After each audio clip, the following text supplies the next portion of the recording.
Well, back to our top story. It's the breaking news this morning, folks. If you have just woken up, there's been another anti-Semitic attack, this time in the eastern suburbs of Sydney. Joining us live now, Deputy Opposition Leader Sussan Ley. Sussan, thanks for your time this morning. So let's start off with your reaction to this attack overnight in Sydney's eastern suburbs. A car has been torched. Up to 7 different properties have been vandalised. Pete, it's really concerning, it's quite sickening, and let's just step this out. This is not a demonstration at an embassy, this is not a peaceful protest. This is thugs and hooligans going to where Jewish people live, to their homes, and conducting these sort of awful, awful acts of intimidation, harassment, and who knows what next.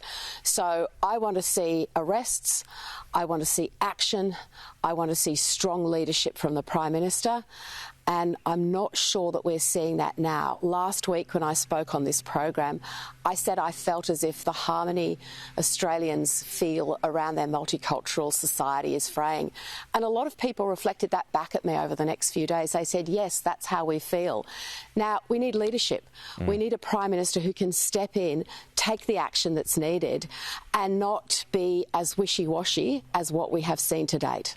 Yeah, when you're talking about strong leadership, I mean, many regard the New South Wales Premier Chris Minns as having been much stronger than the Prime Minister Anthony Albanese. But the PM, as you know, he's promised a range of measures, including a police task force now, which Peter Dutton had proposed as well this week. What else could be done in the short term?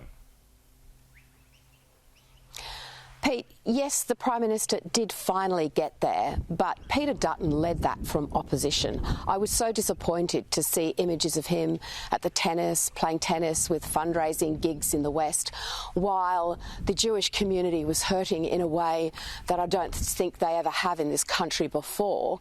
And in the face of these brutal acts of anti-Semitism, our Prime Minister has been too slow. So we do have...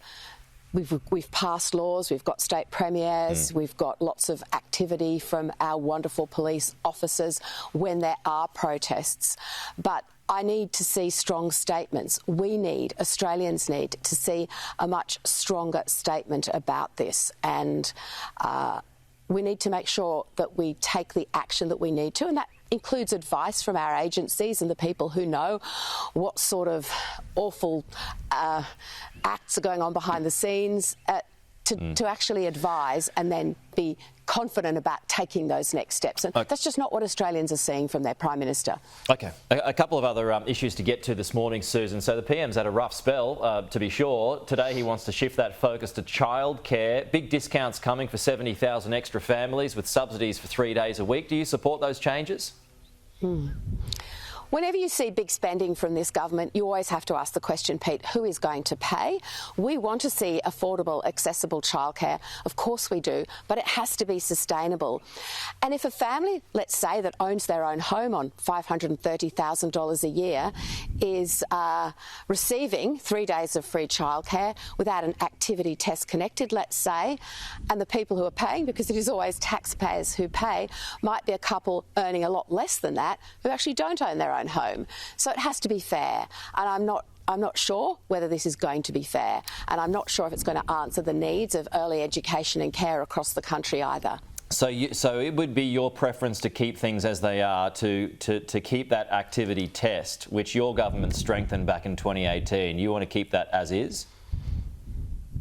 I've seen the reports only, Pete. We'll always wait for the detail. We'll always look at that. We'll do that in good faith, of course we will, because behind this are parents and communities who are desperate for access to childcare.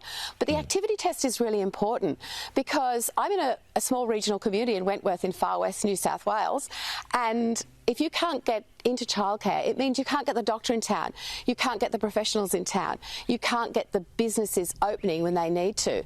And if the people who rely on that childcare are being excluded because of a family where parents are not working, and that's not a direct criticism either, by the way, but if they're being excluded for that reason because Labor changes the activity test, then how can that be fair?